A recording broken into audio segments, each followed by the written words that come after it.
শান্তিপুর গ্রামের বিস্তীর্ণ সবুজ মাঠে একদিন ভোরে ছোট্ট সায়েম তার বাবার সঙ্গে বের হলো। মাঠে তাদের গাই গৌরী ঘাস খাচ্ছিল। পাশে 3টি দুষ্টু ছাগল লাফালাফি করছিল।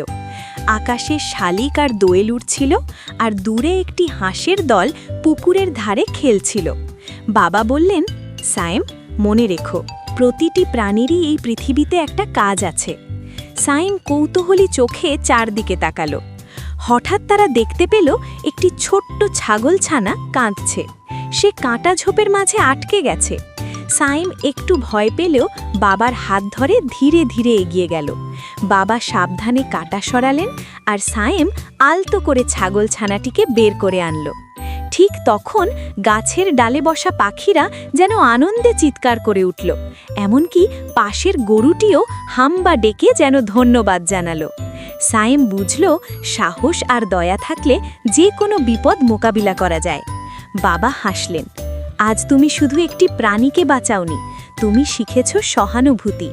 সেদিন থেকে সায়েম প্রতিজ্ঞা করল সে সব প্রাণীর বন্ধু হবে এবং গ্রামের মাঠকে সবার জন্য নিরাপদ রাখবে। এমন ভিডিও পেতে আমাদের চ্যানেলকে লাইক ও সাবস্ক্রাইব করতে ভুলবেন না। দেখো, গরুটা কত খুশি হয়েছে।